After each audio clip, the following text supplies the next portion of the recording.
അപ്പൊ ഇവിടെ ആദ്യത്തെ ദിവസം മുതൽ തന്നെ ആണ് പെണ്ണിനെയും പെണ്ണ് ആണിനെയും ഇണക്കാൻ നോക്കും, ഇണങ്ങാനും നോക്കും. ഇതാണ് അങ്ങോട്ടും ഇങ്ങോട്ടും ശ്രമിക്കുക.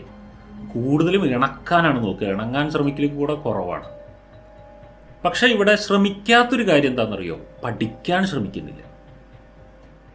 വഴക്കാനും വഴങ്ങാനും ശ്രമിക്കുന്നുണ്ട്, പക്ഷെ പഠിക്കാൻ ശ്രമിക്കുന്നില്ല. നമ്മൾ ഊർജ്ജതന്ത്രം എന്ന് പറയുമ്പോൾ ആദ്യം ഊർജ്ജത്തെക്കുറിച്ച് പഠിക്കുകയാണ് ചെയ്യേണ്ടത്.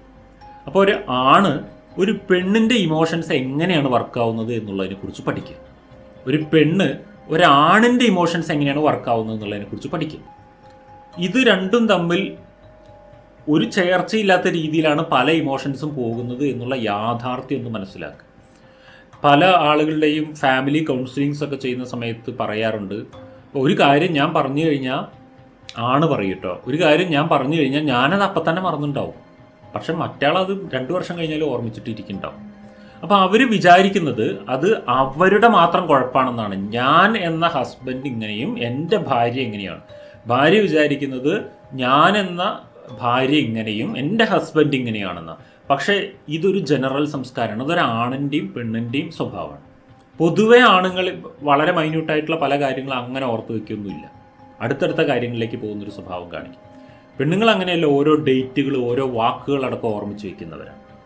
അപ്പോൾ ആണ് പെണ്ണിനെയും പെണ്ണ് ആണിനെയും അവരുടെ ബ്രെയിൻ വർക്ക് ചെയ്യുന്നത് എങ്ങനെയാണെന്നുള്ളത് മനസ്സിലാക്കാതെ വഴങ്ങാനോ വഴക്കാനോ പോയി കഴിഞ്ഞാൽ അത് തന്ത്രത്തിൻ്റെ തിയറിക്ക് എഗെയിൻസ്റ്റാണ്. തന്ത്രത്തിൻ്റെ തിയറി എന്താണെന്ന് വെച്ചാൽ, ഒരു ടെക്നിക്ക് ഒരിടത്ത് നമുക്ക് ഈ വർക്കൗട്ട് ആവണമെന്നുണ്ടെങ്കിൽ ആദ്യം എന്തിൻ്റെ മേലെയാണ് ഞാൻ ഈ ടെക്നിക്ക് ഉപയോഗിക്കാൻ പോകുന്നത് എന്നുള്ളതിനെ കുറിച്ച് പഠിക്കണം. ഊർജ്ജത്തിൻ്റെ മേലെ നിങ്ങൾ ടെക്നിക്ക് ഉപയോഗിക്കുമ്പോൾ ഊർജ്ജത്തെക്കുറിച്ച് ആദ്യം പഠിക്കണം. ധനത്തിൻ്റെ മേലെ ടെക്നിക്ക് ഉപയോഗിക്കുമ്പോൾ ധനം എന്താണെന്നുള്ളത് ആദ്യം പഠിക്കണം. രാജ്യത്തിൻ്റെ മേലെ നിങ്ങൾ ടെക്നിക്ക് ഉപയോഗിക്കുമ്പോൾ ആ രാജ്യത്തിൻ്റെ നിയമവ്യവസ്ഥകൾ പഠിക്കണം. ഒരു വ്യക്തിയുടെ മേലെ ടെക്നിക്സ് യൂസ് ചെയ്യുമ്പോൾ ആ വ്യക്തിയെക്കുറിച്ച് നിങ്ങൾ ആദ്യം പഠിക്കണം. വ്യക്തിയെക്കുറിച്ച് പലതരത്തിൽ പഠിക്കാനുണ്ട്. ഒന്ന്, വ്യക്തി ഒരു രാജ്യത്തിൽ ജീവിക്കുന്ന വ്യക്തിയുടെ ഒരു തരം ബിലീഫ് സിസ്റ്റംസും മറ്റും ഡിഫറെൻ്റ് ആയിരിക്കും. ഒരു ആണിൻ്റെയും പെണ്ണിൻ്റെയും ബിലീഫ് സിസ്റ്റംസിലും ബിഹേവിയറൽ പാറ്റേണിലും ഡിഫറൻസ് ഉണ്ടാവും. പിന്നെ ആ പ്രസ്തുത വ്യക്തിയുടെ ചില പ്രത്യേക സ്വഭാവങ്ങൾ പ്രത്യേകം പഠിക്കേണ്ടി വരും. ഇവിടെ പഠനമില്ലാതെ നമ്മൾ എക്സിക്യൂട്ട് ചെയ്യാൻ പോകുന്നതാണ് പ്രശ്നം. ഏതൊരു കാര്യത്തെയും നിങ്ങൾ കൺട്രോളിന് വേണ്ടി ശ്രമിക്കുന്നതിന് മുൻപ്, അല്ലെങ്കിൽ അതിൻ്റെ മേലെ ഒരു വഴക്കമുണ്ടാക്കാനോ വഴങ്ങിക്കൊടുക്കാനോ വഴക്കിയെടുക്കാനൊക്കെ ശ്രമിക്കുന്നതിന് മുൻപ് അതിൻ്റെ സ്വഭാവം പഠിക്കൽ വളരെ ഇമ്പോർട്ടൻ്റ് ആണ്. നിങ്ങൾ നായയെ മെരുക്കിയ ശീലം വെച്ചിട്ട് ഒരു ആനയെ മെരുക്കാൻ പോകാൻ പറ്റില്ലല്ലോ. രണ്ടിനും 2 ടെക്നോളജി അല്ലേ.